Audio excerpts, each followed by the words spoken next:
안녕하십니까. 슬기로운 피팅 생활의 피터 이성훈입니다. 이번 시간에는 골프채 수리에 대해서 알려드리고자 하는데요. 수리라고 그러면 파손 부분을 어떻게 할 건지, 물론 가장 간단한 방법은 같은 채를 구매를 하시면 되겠죠. 근데 이게 힘이 세서 혹은 부주의로 했을 때는 좀 아깝죠. 그래서 어떨 때 수리가 가능한지, 또 수리를 했을 때 어떻게 클럽이 약간 변화가 되는지를 제가 설명을 해 드릴 거고요. 어떤 부분에 대해서 유의를 꼭 하셔야 되는지 두 가지 정도 제가 설명을 드리겠습니다.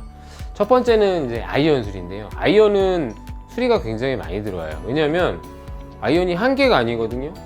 보통 아이언 5번부터 뭐 피칭, 어프로치, 샌드 한 7개 정도가 되는데 5번부터 피칭이라고 해도 6개잖아요. 근데 하나가 부러졌다. 얘 하나만 절대 살 수가 없어요. 아까도 말씀드렸지만 다 사면 더 좋겠죠. 근데 이제 자주 부러지시는 분들이라든지 혹은 영업장, 스크린 골프나 이제 연습장을 하시는 분들은 꼭 수리를 하시는 것도 나쁘지는 않은 방법 같아요. 근데 가능한 범위가 있어요. 보통 헤드 부분, 맥이라고 그러거든요. 헤드 끝에서 샤프트 시작되는 부분 보통 한 3인치 정도? 그 사이는 수리를 해도 크게 변화는 없습니다. 작업만 잘 하면요. 근데 제가 갖고 왔는데 드라이버 같은 경우, 드라이버도 마찬가지고 넥 부분이 좀 부러졌다 그러면 수리는 가능하고요. 근데 중간 부분이라든지 벗, 손잡이 부분이 파손이 되면은 이건 수리도 할 수 없고 꼭 샤프트를 동일한 무게, 강도의 샤프트를 교환을 해 주셔야 돼요. 이것도 수리라고 볼 수는 있지만 수리는 기존에 있던 거를 사용해서 연장 혹은 밸런스 작업을 하는 거고, 중간이 부러졌다든지 파손부에서 벗어나게 되면 같은 강도의 샤프트를 앞뒤로 기존에 있던 클럽하고 변함없이 맞춰주는 게 중요하다고 생각합니다. 이번 시간에는 제가 설명드린 대로 어떻게 작업이 이루어지는지 보여드리도록 하겠습니다. 자, 제가 이렇게 헤드, 부러진 헤드하고 샤프트죠. 샤프트하고 헤드를 들고 있습니다. 먼저 수리가 가능한 클럽이고요. 아까 말씀드렸던 그 넥 부분이 짧기 때문에 요거는 제거를 해주시면 돼요. 제거는 간단하고요. 집에서는 저희는 히건이라고 이제 열 처리하는 장비가 있는데, 만약에 이제 셀프로 하실 때는 토치, 숯불 붙이는 거 있죠? 그걸 이용하시면 돼요. 제가 두 가지를 한번 간단하게 보여드리도록 하겠습니다. 자, 지금 보시는 요거는 히건이라고 우리 뭐 자동차 썬텐할 때도 쓰고 열 처리할 때 쓰는 장비인데, 집에는 아마 구비가 잘 안 되어 있으실 거예요. 그래서 요거를 열을 충분히 가해 주셔서요. 굉장히 뜨겁습니다. 끝부분을 항상 장갑이나 저렴한 장갑을 끼시고 끝부분을 계속 달궈 주시면요, 이게 강하게 껴있지만 않으면 살살 올라와요. 올라오면서 제거가 되고요. 만약에 안 돼 있으면 열 처리를 해서 이 에폭시라고 그러는데 그게 열이 굉장히 약해요. 그 부분을 가열해 주시고 이런 니퍼나 이런 장비로 제거를 해주시면 됩니다. 두 번째 방법은 아까 제가 말씀드린 이런 캠핑용 토치라고 그러나요? 이런 거는 시중에서도 구하기가 쉽거든요. 이걸로 이용하시면은 더 빠르게 작업을 하실 수가 있어요. 제가 한번 보여드리도록 하겠습니다. 거치대가 있으면 좋은데 너무 뜨겁지 않게 강한 불 아니라면 손으로 해도 됩니다. 이렇게 빠르면은 한 10초, 오래 걸리는 경우는 꽉꽉 물려 있는 경우는 좀 시간을 두고 가열을 해주시면 돼요. 그 부분이 살짝 올라오고 있는데요. 네, 이거는 목 부분이 많이 나와 있기 때문에 쉽게 제거가 될 것 같네요.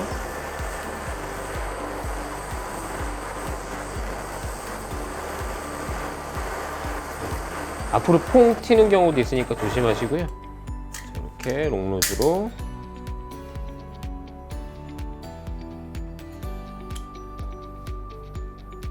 쉽게 제거가 됩니다. 자, 제거를 하고 나신 다음에 이제 안쪽 부분에 에폭시 본드라고 그러죠. 에폭시 찌꺼기가 남아 있어요. 그래서 요거는 이런 리머라는 장비를 이용해서 이런 식으로 깨끗이 제거를 해주시고요. 저희는 이제 에어건으로 부는데 없으실 때는 면봉이나 이런 거로 이제 알코올 소재를 넣어서 깨끗이 닦아주시면은 안에 이물질이 없어집니다. 집에 리머 같은 경우는 구비가 잘 안 돼 있으실 거예요. 그때는 붉은 사포 있죠. 사포를 좀 마르셔가지고 손으로 계속 돌리시면 깨끗이 제거가 됩니다. 자, 이제 샤프트가 남았네요. 여기를 좀 궁금해 하시는데 이 부러진 부분을 본드로 접착해야 되는 걸로 알고 계시는 분들이 좀 많으세요. 그렇진 않고요. 이제 여기서부터 들어가는 겁니다. 제가 뒤에 설명할지 모르겠지만 여기서 좀 차이가 납니다. 왜 끝에 부분 살짝 올라온 부분까지만 가능하냐면요, 기존의 4번부터 피칭까지는 아마 같은 강도로 커팅이 일률적으로 쫙 돼 있으면서 같은 레귤러면 레귤러, 스티프면 스티프, 그 강도가 똑같았을 거예요. 근데 이게 하나 부러지고 이 부분이 없어짐으로 해서 이 부러진 클럽 하나가 강도가 약간씩 올라오는 거예요. 근데 제가 이제 테스트를 해보고 저도 골프를 좋아해서 쳐보면 크게 밸런스만 틀어지지 않는다 그러면 전에 쓰던 채보다 잘 맞는 경우도 있어요. 그러니까 너무 거기에 대해서 민감하시지 않으신 분들은 뭐 수리를 해도 크게 문제되지 않는다고 생각을 해요.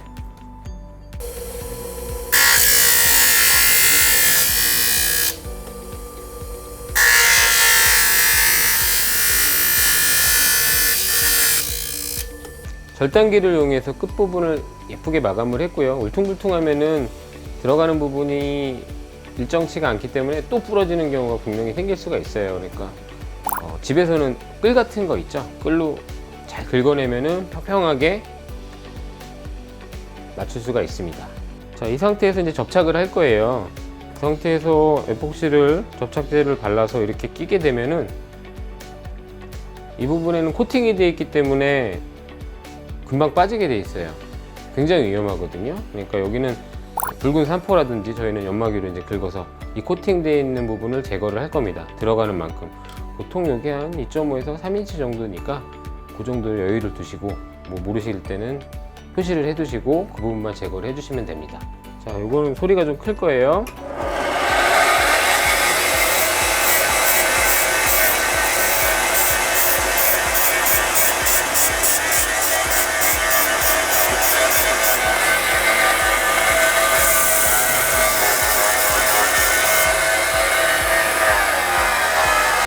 자, 이렇게 연마를 하면 아까처럼 이 부분이죠. 이 부분하고 연마를 한 부분은 다르죠.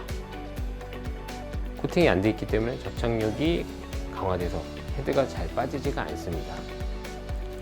요거는 굵은 사포인데요, 좀 뜨겁더라도 장갑을 끼시고요. 이렇게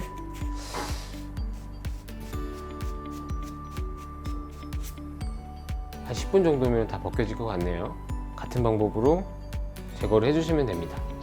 자, 이제 깨끗이 제거된 헤드와 그리고 접착면에 연마를 시킨 부러진 샤프트입니다. 자, 이제 이건 호젤이고요.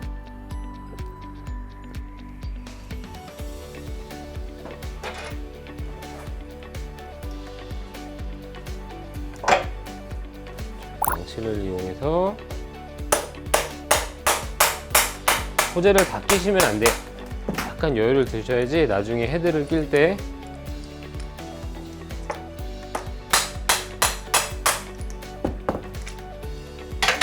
뜨지 않게 잘 낄 수가 있거든요.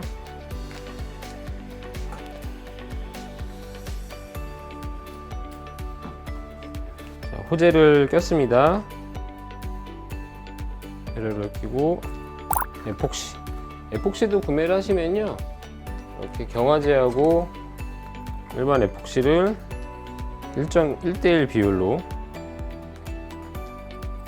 섞어서, 너무 많이 하실 필요는 없어요. 나오는 부분도 있기 때문에 잘 섞어줘야 됩니다. 근데 이거는 겨울이라든지 높은 온도에서는 굉장히 빨리 굳기 때문에요, 한번 실수를 한다든지 시간이 지체되면은 들어가질 않아요. 금방 굳기 때문에 유의를 하시고요. 그냥 이 상태에서 에폭시를 바르고 결합을 하시면 처음에 부풀어 오르거든요. 그 기간까지 고정되기가 힘들기 때문에 보통 이제 저희는 유리가루를 조금 섞어요. 이건 빡빡하게 들어갑니다.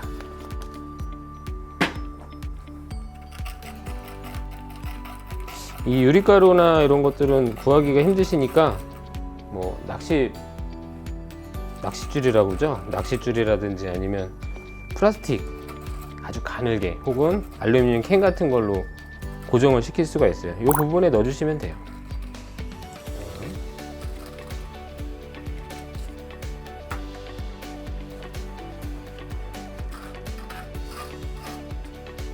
처음에 하실 때는 이 헤드 쪽에 많이 넣어주셔야 돼요.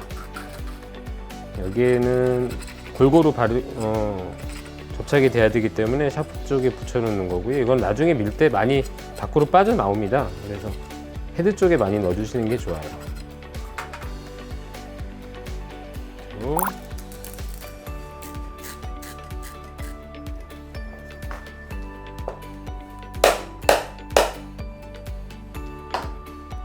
자, 이렇게 패럴하고 헤드하고 벌어지지 않게 됐는지 잘 확인하시면 됩니다. 헤드를 잘 꼈고 굽기만 하면 나중에 이제 제거했던 그립만 껴놓으면 수리가 완료가 됩니다. 쉽죠? 근데 문제는 요 부러진 쪼가리라고 그러거든요. 요 부러진 끝에 부분만큼 길이가 짧아지게 되죠. 그래서 7번이면 9번 길이가 나올 수도 있고, 세트가 있는데 하나만 짧아지면 뭔가 이상하잖아요. 또 하나 중요한 게 짧아진 만큼 이걸 스윙 밸런스라고 그러는데 헤드 무게가 굉장히 가벼워져요. 그래서 간혹 어떤 분들은 더 잘 맞는다는 분도 계시긴 하지만 그럼 밸런스가 틀어지죠. 그래서 이 없어진 부분만큼을 여기서 연장을 해주는 거예요. 이 부분은 붙이는 게 아니고 이 부분은 처음과 다른 클럽들과 마찬가지로 동일하게 접착을 해주는 거고, 이 부러진 만큼을 여기는 전용 키트가 따로 있고요. 연장을 해주는 거예요. 그러니까 요만큼을 연장을 해주기 때문에 실제로 그립을 잡고 쓰시는 데는 전혀 문제가 없습니다. 약간의 이 부분이 조금 더 무거워지기 때문에 헤드가 조금 가벼워질 수는 있는데, 아까도 제가 말씀드린 대로 클럽의 약간의 강도 차이가 조금 있고 밸런스 차이는 있지만 기존에 쓰시던 거하고 크게 다르지는 않으실 거예요. 제가 그 부분을 보여드리고 마무리하겠습니다. 제가 이렇게 오른손에 들고 있는 게 연장 키트인데요. 이게 이제 잘려나갔던 길이를 원래 길이대로 해줄 거예요. 자, 이 부분에 살짝 끝부분을 똑같이 아까 제가 헤드 결합했던 것처럼 에폭시를 좀 발라주시고,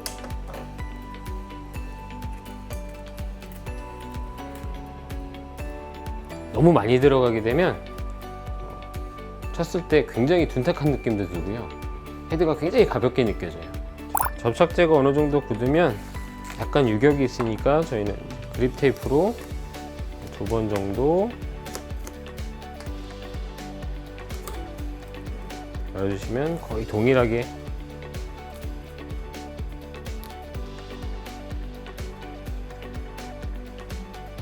샤프트 길이가 거의 동일하게 나옵니다.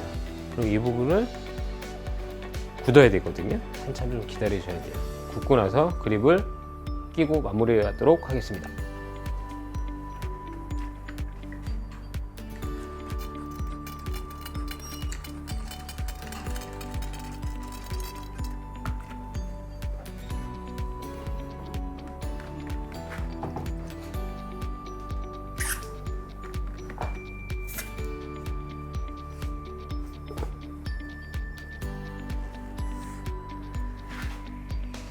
이렇게 수리 작업을 처음부터 마무리까지 보여드렸고요. 이제 길이는 인치자에 재보면 기존 길이와 거의 동일하게 나올 거예요. 다른 클럽들하고 비교를 해보셔도 되고요. 마무리로 스윙 웨이트를 재보면 기존 클럽하고 약간은 가벼울 수는 있어요. 근데 크게 문제되지는 않는다. 강도만 약간 세진다. 꼭 기억해 두시고, 난 이런 거 저런 거 다 싫으시다 그러면 동일 샤프트로 새거로 작업을 하시면 됩니다. 오늘은 수리 부분 많이 들어오는 문의 들어오는 부분을 제가 설명을 드렸고, 작업하는 것도 굉장히 많이 압축해서 좀 작업을 보여드렸던 것 같아요. 더 궁금하신 부분이 있으시면 꼭 댓글 남겨주시고 구독과 좋아요 항상 부탁드립니다. 감사합니다.